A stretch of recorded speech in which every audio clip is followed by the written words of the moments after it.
This combination of Joe Biden at the top of the ticket, and the polls show people feel uneasy about somebody who's 82 serving another 4-year term. That the combination of that and people's uneasiness is reflected in polls about the vice president succeeding him. Time is running out. In another month, it's going to be too late to have this conversation. So I thought before it was locked in stone, it was worth at least raising. David Ignatius, foreign policy expert, very noted author, Washington Post columnist, who has sat a long time with Joe Biden, probably known him for 50 years, said, great job. You were there at the right time. Donald Trump is evil and bad and dangerous. Bottom line is, Harris is not popular. You're not popular. You're old. You got to go. He did it much nicer, but that was it. Martha, you came in and you said this to me. I read this alone. You know, when you get a story and it's 3 a.m. and we're going, whoa, wait a second. This is big. There are sort of sea change moments in political election cycles, right? I see this as one of them. I think this is a very significant moment, and you have to wonder. David Ignatius is very well respected. He has been around a long time. He marches to his own drummer. He doesn't need anybody's okay to write something like this. However, it would not surprise me if, some of the voices that he listens to said, or even potentially voices within the administration or people who are close to this whole situation on the election campaign. I don't know if this is what happened, but I think there's momentum building towards saying this, right? Look at what Jim Carville has said. Look at what David Axelrod has said. Other people are piping up and saying that this moment needs to be considered. You have to wonder if President Biden isn't also, looking for the opportunity to say, I have served. He said in the campaign, I want to be a bridge to the future, because he was challenged on his age back then. He said, I'm a bridge to the future. Now, the problem is, who's the future? That's their big problem. Supposed to be his running mate. And Ignatius, right, but it isn't. So he's in a conundrum. And essentially, Ignatius is saying, doesn't matter. We got to throw the chessboard up in the air. I thought it was what really made my jaw drop reading that editorial was when he got around to Harris. He said, she has to go too. I mean, he could be saying, we need to back her. People need to support.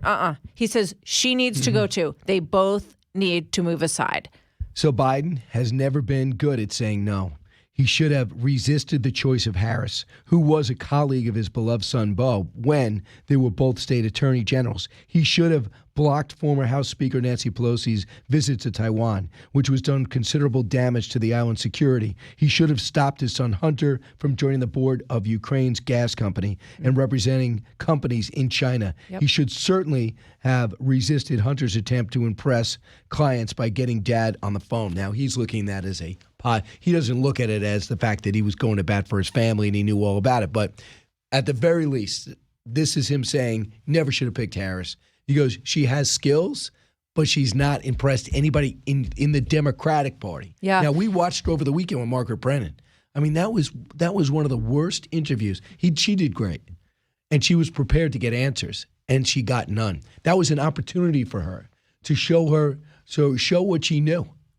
Kamala Harris is also in a very difficult spot right now, right? I mean, she is. Can you imagine what the tension is like between these camps in the White House at this point? Because he may have to run again because she didn't step up to the plate, in his opinion. And she feels like they have stepped all over her and made her look bad and haven't done anything to elevate her. You're right. She had a nice opportunity there with Margaret Brennan. But I think at the same time, she's thinking in her head, well, if I'm too forward about my ability to run things, I'm going to catch heat from the Oval Office when I get back after this interview. So there's a lot of bad feeling energy around all of this. And their problem is that they don't have a clear person that they can look to. But I think Ignatius is very bold here, obviously. And when you look at the option of saying, we're going to throw this chessboard up in the air and see what happens. This is how democracy functions. And you know what? Democracy chose Joe Biden. Democracy chose Donald Trump. When people on both sides said these are not going to be the candidates the first time around, right? So we will see what happens. It seems like everybody agrees. Chuck Todd, Margaret Brennan, they use the word threat. Do you not take the threat of Donald Trump seriously? Chuck Todd, can the country survive another Trump term? Wow. Can we survive another Biden? Do you think that he would say, do you think we can survive another Biden term? I mean, if you look at what has happened over the last 2.5 years, can we survive this? And the way they say, it's like the commentators have checked out. And factor that in.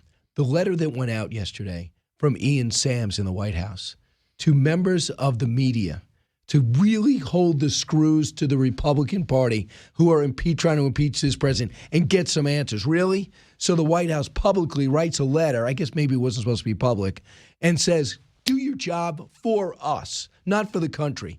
But try to get on the Republicans. What is going on here? From a White House communications perspective, I can understand why they would say that. That's the effort that they would make working on behalf of the President of the United States. They're under an enormous amount of pressure. I mean, he wasn't at any site for 9/11. They had to pedal that whole situation. I talked to John Kirby yesterday asking him, obviously, that's a deliberate decision to not be at one of the sites because you're the first president who's not there. So tell me what went into that decision, right? They're getting hit from all sides on the border. You got 146 people who are on the terror watch list who've crossed the border. They're getting hit from all sides. Ian Sams's job is to frame the communications, but the media's job is different. The media's job is to, glance at that memo and say, okay, I got to cover this story. And there is a lot of evidence in this potential impeachment case, and it is incumbent on reporters and journalists across this country to dig into it and not be embarrassed again, like they were on Russia collusion, where they bought the narrative, hook, line, and sinker. So let's see if they can step up. You ran through the pressure that they're under, but it's everything that they caused.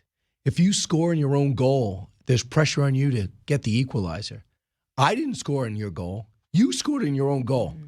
So the fact is you're desperate and have to do desperate things and go for long balls. If you wouldn't have bring your goalie out to join the corner kick offense.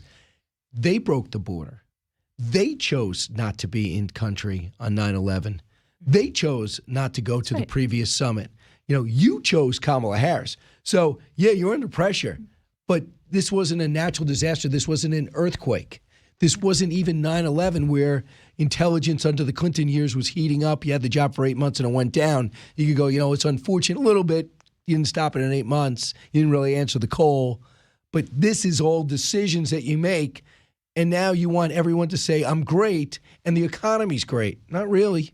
They don't feel it. They do. It's just bad publicity. No, not really. It's not great.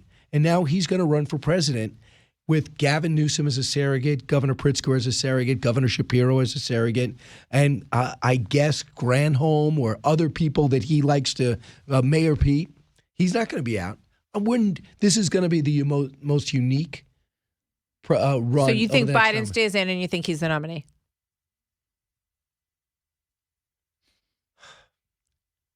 It changed. I mean, when I read this, if you asked me yesterday. This weekend. If you asked me yesterday, I was thinking, yeah, he'll dig it out because I think he wants to clear his name. I think he's worried about the inquiry. I think that he wants to get in there and make sure Hunter gets his pardon and the inquiry stops and the Republicans overstep and lose the House.